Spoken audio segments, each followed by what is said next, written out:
Hello guys, thanks for joining this session. In this session, we are going to learn about set collection type in Python.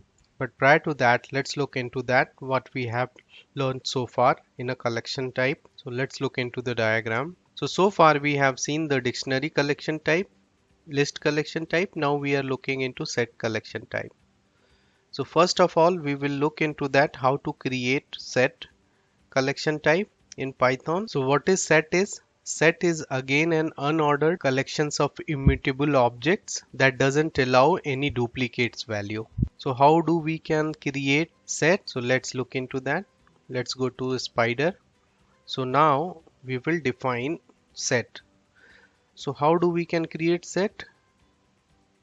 For example, if we have a basket and if you want to create a set, then you can use curly braces.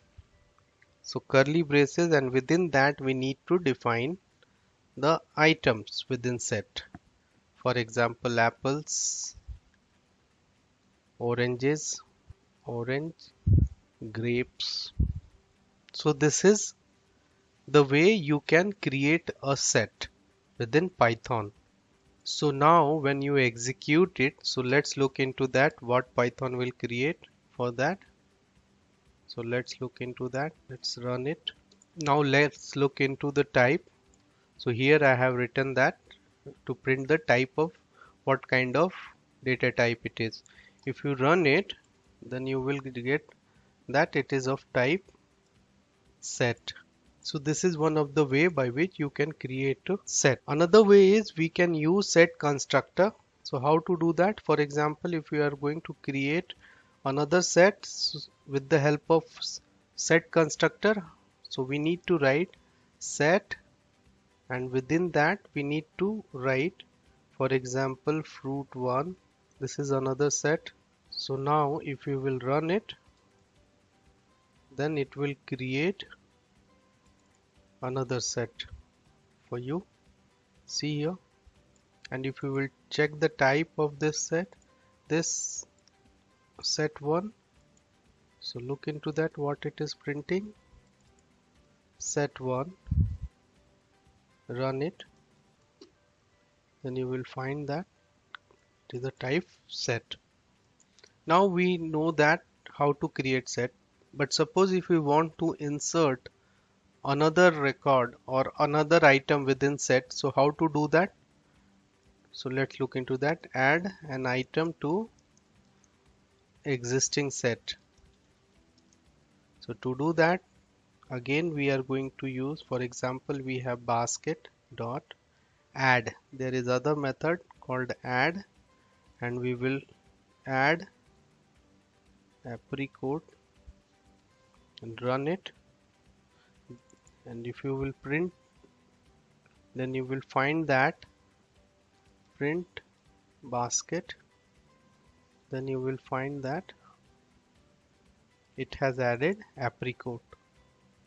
So this is the way you can add an item to a set. This is create, this is add. Now moving further, now suppose I want to get the length of a set. So how to check it? So we will use again len function over here. Check number of items, number of items in a set. How do we can check? We will check with the help of len, and here we need to specify basket. Now run it, then it will return the number of item. So how many number of item? If you will run it, then you will find that it has 4 item. That's the reason it returns 4 item, number 4 over here. Now we know how to add an item to a set. Now let's look into how to remove an item from a set. So how to do that? Again we are going to use remove function. For example, if you want to remove grapes, now run it, check it. So see here, grapes gone. Now suppose you want to remove all items, so you need to use another method called clear. Remove all items from set. So how do we can do that? We will use clear method. Dot clear. Now you will run it. So now if you print it, then you will find basket. See here, it is an empty set. Now let's look into the set operations. So we will start with union operation. Set operations, set operation, and we will start with union operation. So how to do that? So first we need to create two sets. For example, S1, and we will keep apple, oranges, grapes. Let me pause it and let me write it. So now we have this set. If we want to perform union operation, how to do that? We will write print union S1 and pipe operator with S2. So run it now. Sorry, we haven't defined yet. So first define this one.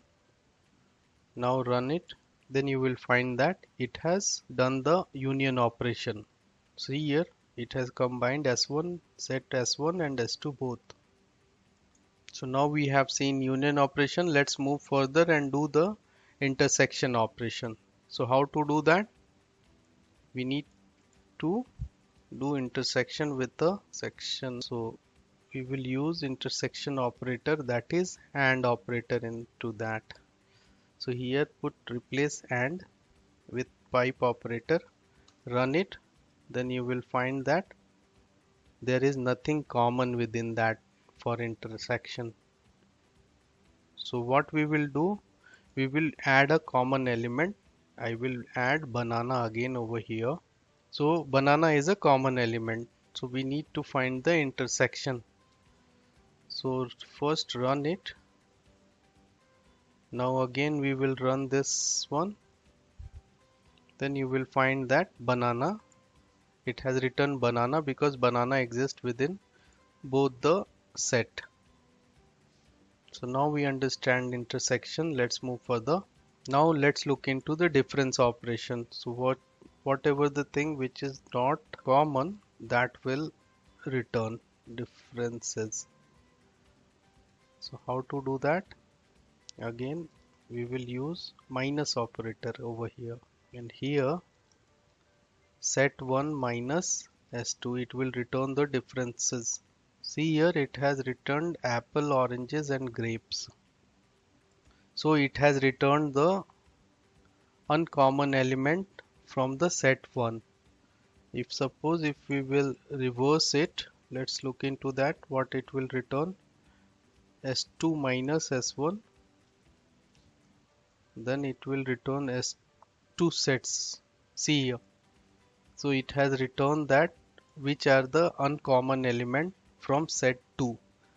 With this it is returning from set 1, and with this operation it is returning from set 2. Now move further. Now last operation, symmetric differences, that means whichever is the unique value on each of the sets. So how to do that? We will use the hat operator for that. So right here, and we will use hat operator. Where is the hat? Yes. Now run it. So what it returns? So it has returned the unique elements. See here, banana is not existing over here because banana is existing within both the set. So that means it is not unique. So all apart from banana, everything is unique in both the set. So it has returned that. So this is what I wanted to demonstrate you in this session. See you in the next session. Bye bye.